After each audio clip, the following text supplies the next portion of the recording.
Madagascar's president Andry Rajoelina has left the country amid widespread protests and a recent military revolt. His departure follows several weeks of unrest and marks a turning point for a leader who himself rose to prominence on the back of civil demonstration.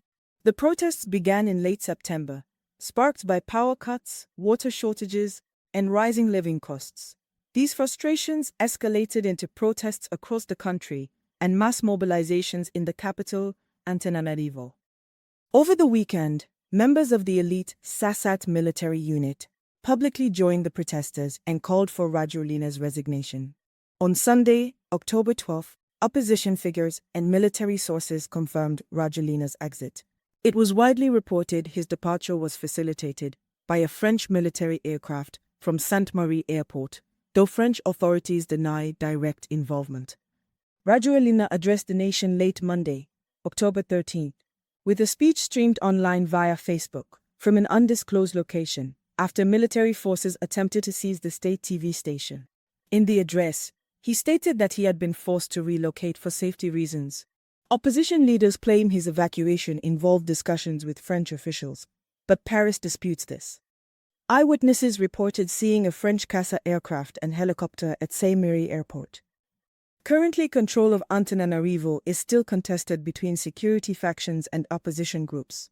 Rajoelina first came to power in 2009 through a military-backed coup that ousted President Marc Rajoelina.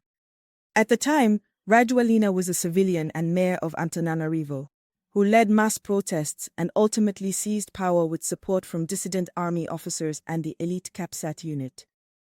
Both the African Union and Southern African Development Community immediately condemned the move as unconstitutional, leading to Madagascar's suspension from several international bodies. Although Madagascar eventually returned to civilian rule and Rajoelina re-entered power through elections in 2018, many of the structural problems that fueled his initial rise, weak institutions, economic stagnation, and social inequality, persisted beneath the surface.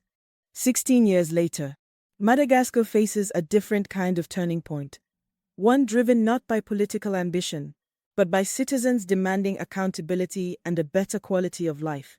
For many Malagasy citizens, especially younger generations who have led recent protests, the unrest is about more than politics.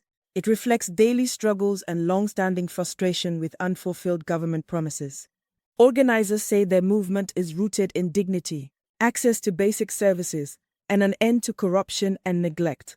While some analysts view Madagascar's crisis through the lens of how citizen-led protests and military intervention can shape power transitions, within the country, the message is simpler.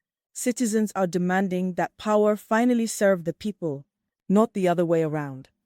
Many see this moment not only as a call for leadership change, but as a chance for Malagasy citizens to demand a government that better meets their needs.